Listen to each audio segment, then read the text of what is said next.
Hello guys, welcome to day two. അങ്ങനെ ഞാൻ ഇന്ന് എൻ്റെ വീട്ടിൽ നിന്ന് നമ്മുടെ മലക്കോണം വീട്ടിലേക്ക് പോവുകയാണ്. അപ്പോൾ ഞാൻ 220 ബൈക്കിലാണ് പോയത്. കാരണം ഞാൻ അവിടെ എത്തിയപ്പോൾ തന്നെ തുമ്പി ഓടി വരുന്നുണ്ടായിരുന്നു, ഇക്കു എന്ന് വിളിച്ചുകൊണ്ട്. അതുപോലെ തന്നെ നമ്മുടെ അക്കു അമ്മൂസ് വരുന്നുണ്ടായിരുന്നു. തുമ്പി അക്കുവിനെ കാക്കു എന്നും അമ്മൂസിനെ മമ്മൂ എന്നാണ് വിളിക്കുന്നത്. അത് കഴിഞ്ഞ് ഞാൻ അക്കുവിനെ നോക്കിയപ്പോൾ അക്കുവിൻ്റെ മുടി ഒരുപാട് വളർന്നതായി കണ്ടു. അപ്പോൾ ഞാൻ പറഞ്ഞു, നിൻ്റെ മുടി ഇന്ന് ഞാൻ കൊണ്ടുപോയി വെട്ടിക്കുമെന്ന് പറഞ്ഞു. അപ്പോൾ ആ ഒരു ഞെട്ടലോടെയാണ് കേട്ടത്. അത് കഴിഞ്ഞ് അക്കു പറഞ്ഞു, മമ്മൂ നിൻ്റെ മുടി വെട്ടിക്കുമെന്ന് പറഞ്ഞു. അങ്ങനെ അവൾ വേണ്ടാന്നും പറഞ്ഞ് ഓടുന്നുണ്ട്. അത് കഴിഞ്ഞ് ഞാൻ നമ്മുടെ തുമ്പിയുടെ അടുത്ത് തുമ്പിയുടെ പേര് ഒന്ന് ചോദിച്ചു. അപ്പോൾ തുമ്പി പറഞ്ഞു ഡയറു എന്ന് പറയുന്നുണ്ട്. അങ്ങനെ കുറച്ച് കഴിഞ്ഞപ്പോൾ നമ്മുടെ ടൈൽസിൻ്റെ വണ്ടിയിൽ ടൈൽസ് കൊണ്ട് വന്നിട്ടുണ്ടായിരുന്നു. പക്ഷേ വണ്ടി വഴി മാറി അപ്പുറത്തൊരു വീട്ടിലാണ് പോയത്. അങ്ങനെ ഞാൻ തിരിച്ച് ബാക്കിലോട്ട് വരാൻ പറഞ്ഞു. ആ സമയത്താണ് അടുത്തൊരു പണി കിട്ടിയത്. നമ്മുടെ പ്ലംബർ ചേട്ടൻ പറഞ്ഞു, നമ്മളെ സെപ്റ്റിക് ടാങ്ക് നിറഞ്ഞിട്ടുണ്ട്, അപ്പോൾ ഇനി വേറെ ഒരു കുഴി എടുത്ത് അതിൽ കണക്ഷൻ.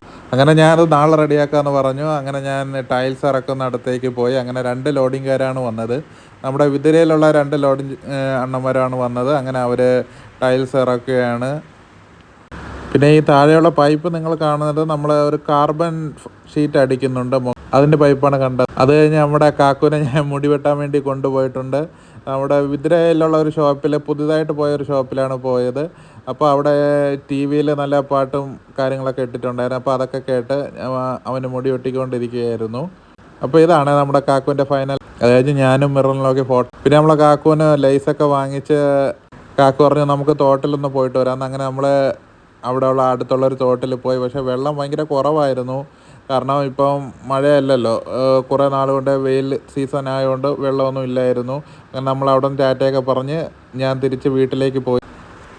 തിരിച്ച് പോയി കുറച്ച് കഴിഞ്ഞപ്പോൾ കുഞ്ചു വിളിച്ചായിരുന്നു, എനിക്ക് മുടി വെട്ടാൻ പോകണമെന്ന് പറഞ്ഞ് വിളിച്ചായിരുന്നു. അങ്ങനെ ഞാൻ വീണ്ടും വീട്ടിൽ നിന്ന് തിരിച്ച് താക്കോലൊക്കെ എടുത്ത് മൈലക്കോണത്തേക്ക് പോവുകയാണ്. ഇതാണ് നമ്മുടെ ജ്വല്ലറി മലക്കറി കടയും തൊട്ടടുത്ത് തന്നെയാണുള്ളത്. അത് കഴിഞ്ഞ് ഞാൻ കാറെടുത്ത് മലക്കോണത്ത് പോയിട്ടുണ്ടായിരുന്നു. അപ്പോൾ വണ്ടി കണ്ടുകൊണ്ട് നമ്മളെ തുമ്പി വിളിക്കുന്നുണ്ട് വണ്ടിക്കകത്ത് കയറാൻ വേണ്ടി. അങ്ങനെ കാക്കും അമ്മും എല്ലാം റെഡിയായി നിന്നിട്ടുണ്ടായിരുന്നു. അപ്പോൾ കുറച്ച് കഴിഞ്ഞപ്പോൾ നമ്മളെ കുഞ്ചു നടന്ന് വന്നിട്ടുണ്ടായിരുന്നു. കൂടെ ആമിനായും ഷായനയും ഉണ്ടായിരുന്നു. അങ്ങനെ യമീമ എന്ന് പറയുന്ന അടുത്താണ് പോയത്. അങ്ങനെ അവരെ അവിടെ ആക്കിയിട്ട് ഞാൻ തിരിച്ച് വീട്ടിലേക്ക് പോയി. വീട്ടിൽ വന്ന് ഉമ്മടുത്ത് കുറച്ച് നേരം സംസാരിച്ചുകൊണ്ട് നിന്ന സമയത്ത് നോമ്പ് മുറിക്കാനുള്ള സമയമായി. അങ്ങനെ ഉമ്മ നാരങ്ങ വെള്ളവും ഓറഞ്ച് വെള്ളവും തന്നു. അത് കഴിഞ്ഞ് ചോറ് എടുക്കുന്നുണ്ടായിരുന്നു. ചോറ്, തോരൻ, ബീഫ് ഫ്രൈ, ചമ്മന്തിയൊക്കെ ഉണ്ടായിരുന്നു. അങ്ങനെ രാത്രി കുഞ്ചു വന്നിട്ടുണ്ടായിരുന്നു. കുഞ്ചു എനിക്ക് ഒരു സർപ്രൈസും കൊണ്ടാണ് വന്നത്. പെരുന്നാളിന് ആർക്കെന്ന് ഒരു ഷർട്ട് എടുത്തുകൊണ്ടാണ് വന്നത്. അപ്പോൾ ഇത്രയേ ഉള്ളൂ.